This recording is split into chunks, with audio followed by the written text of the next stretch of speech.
Something's off right now, and most people feel it, even if they can't explain it. There's a growing tension between men and women, this weird pressure we've all internalized, and no one's really sure how it got this bad or what we're even arguing about anymore.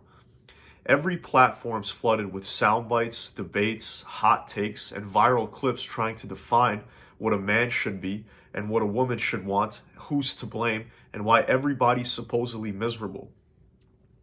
And somehow, the loudest voices keep getting louder. You've got figures like Andrew Tate blowing up overnight, podcasts like Fresh and Fit stirring controversy, and this never-ending flood of reaction content from both sides.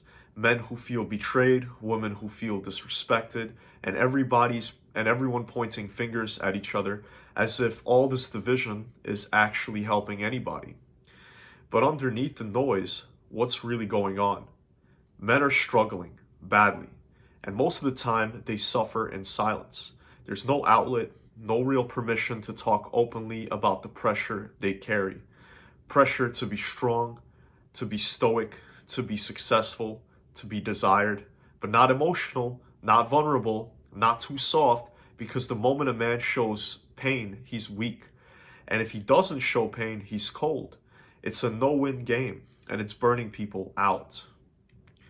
On the other side, women are told they need to be empowered, independent, assertive, career-driven, emotionally expressive, nurturing, but not too emotional, not too dependent, and not too loud. They're being pulled in just as many directions. And what's worse, both sides are told they need to compete, that your value depends on outperforming, out-earning, and outmaneuvering the opposite sex. Like we're in some gendered Cold War. And if you stop and think about it, none of this is natural. None of this is rooted in connection or shared experience or real love. It's performance. It's survival inside a broken framework. Because this isn't really about masculinity or femininity. It's about humanity. It's about what it means to be alive in a world that's constantly telling you to be something else, something harder, something tougher, something more marketable. At the end of the day, most of us just want to feel seen, understood, respected, and maybe even loved for who we actually are, not who we're expected to be. So instead of trying to win a battle that doesn't need to exist, maybe we start asking a different question. What does it mean to be human? The modern man is taught to wear a mask, not literally, but emotionally. He learns early on that certain feelings are acceptable and the rest, you bury them. Anger, that's fine. Pride, sure. But sadness, fear, doubt, keep that hidden. Push it down, move on, stay focused, don't complain. And it's not just society pushing that, it's other men too. It's fathers, coaches, friends, even teachers. A constant cycle of man up, even when you're hurting. The message is simple. Strength means silence. And it works, at least for a while.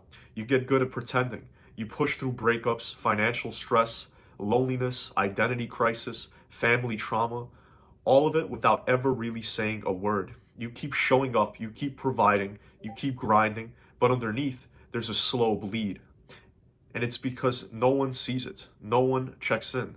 The world claps for you when you win, but forgets you when you're breaking.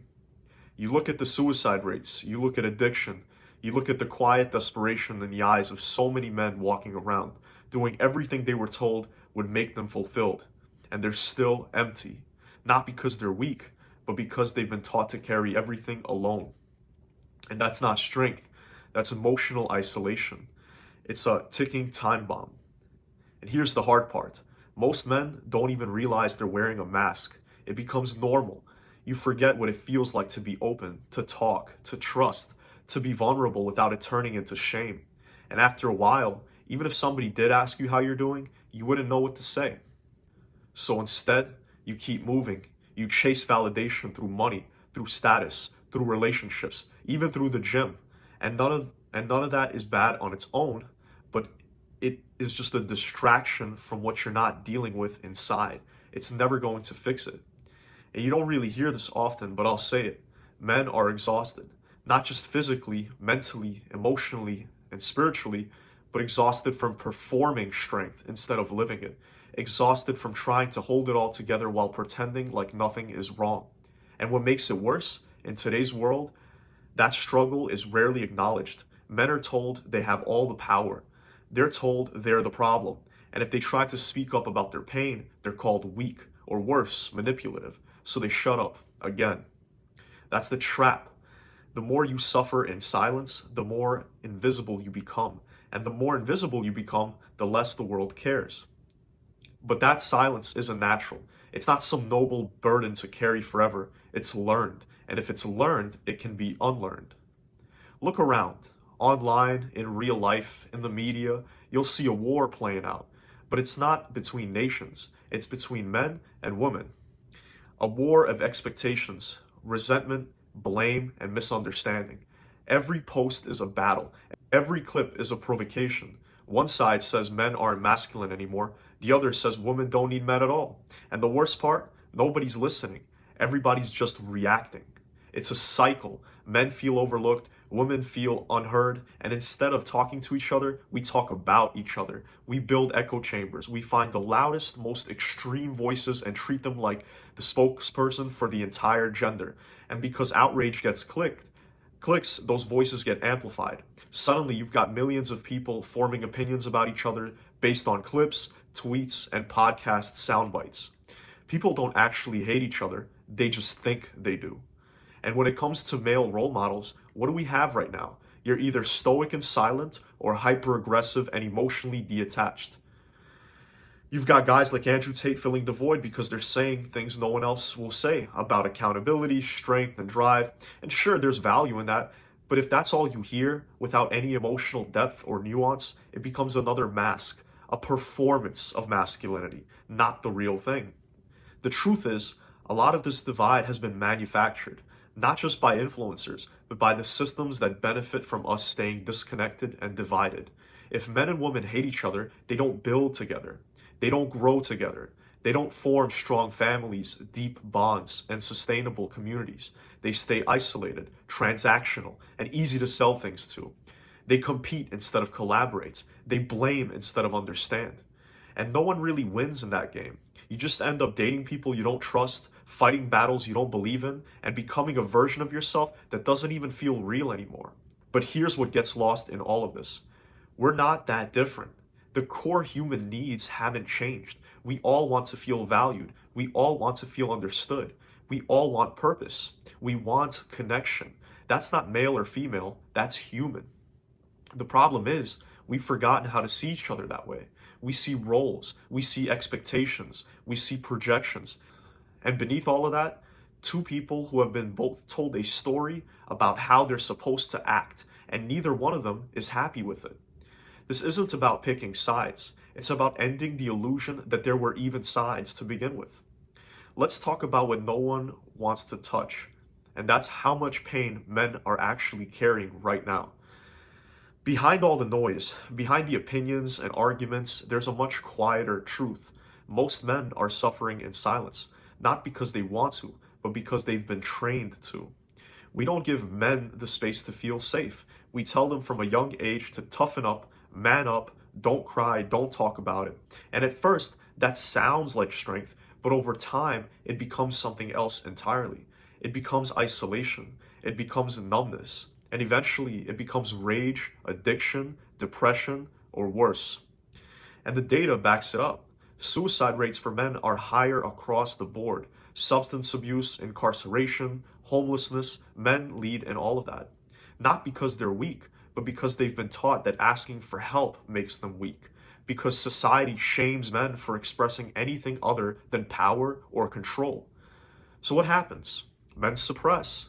They suppress grief. They suppress confusion. They suppress love.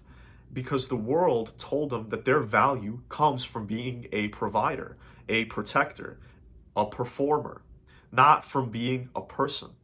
But here's the thing. Pain doesn't go away just because you ignore it. It builds, it spreads, it bleeds into every part of your life, your relationships, your work, your self-worth. And if no one ever taught you how to release that in a healthy way, you start looking for anything to distract you from it, to numb you, to control it. That's where addiction starts. That's where toxic behavior grows and develops. And this doesn't just affect men. It affects everybody around them. Families suffer, partners feel distant, friendships collapse, because if a man doesn't feel safe enough to be honest, he'll either shut down completely or lash out in ways he doesn't understand.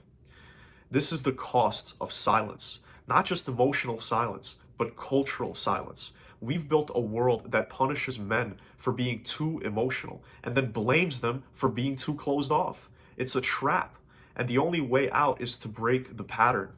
That doesn't mean turning men into something they're not. It means giving them the room to be whole, to feel grief without shame, to talk without being labeled weak, to express without being told to man up.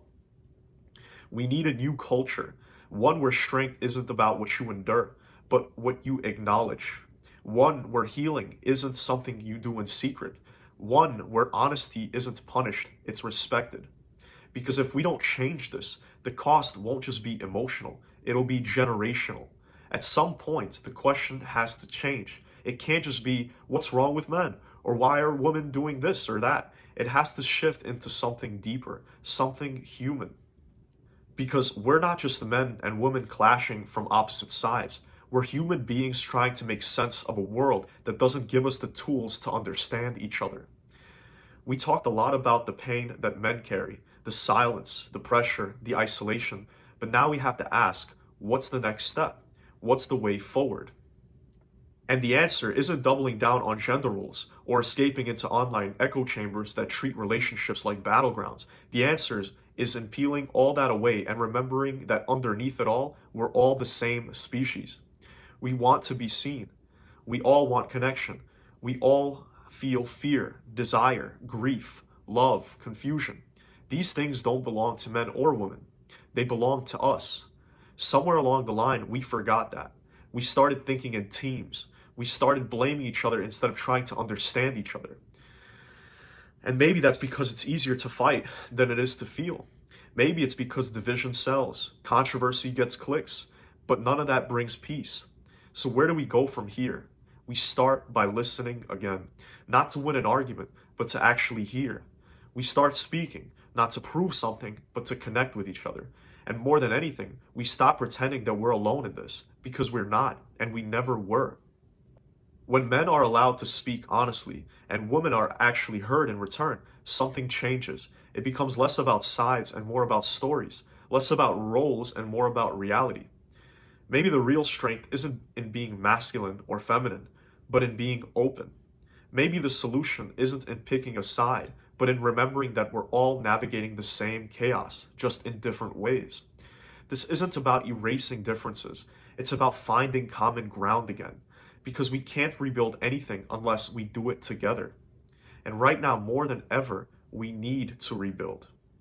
If we're going to move forward, we need more than just empathy. We need vision.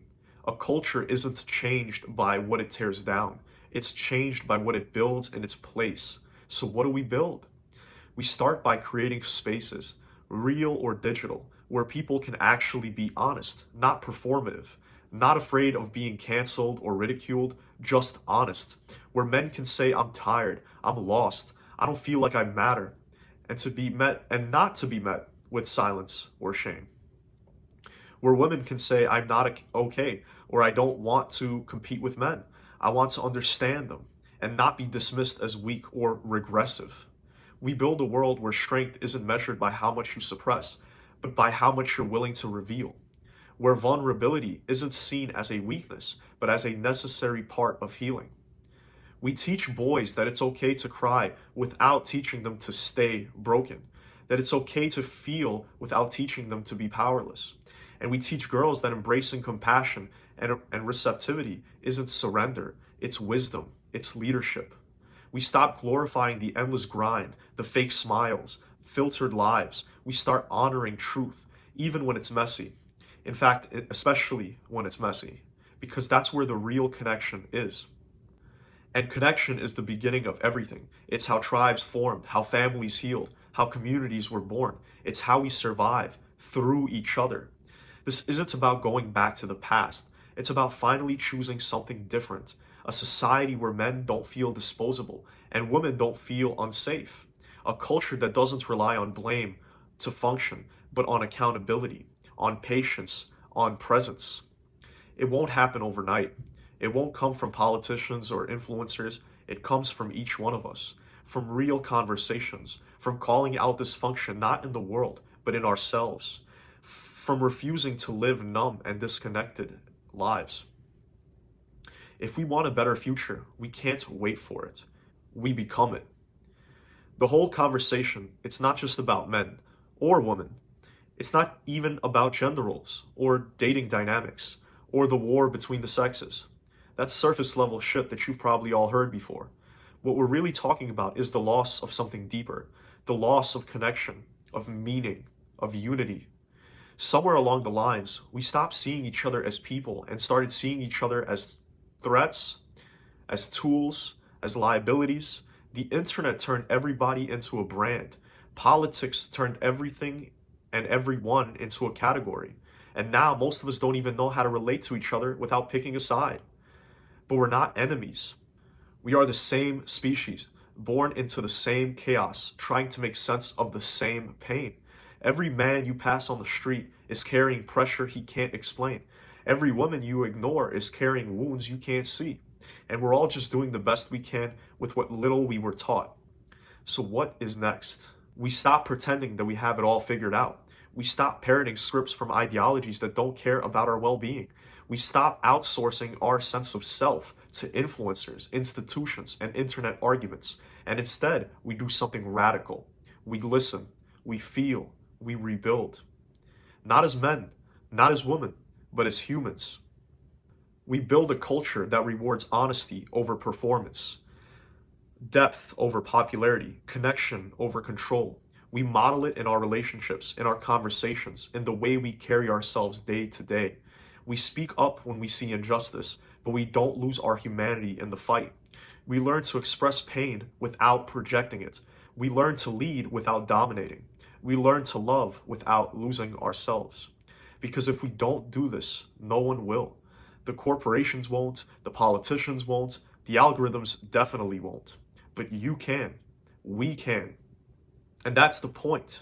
At the end of the day, this isn't about changing the world overnight. It's about remembering what it means to be a person, what it means to feel, to connect, to stand for something real. This is human revival, and it starts with us.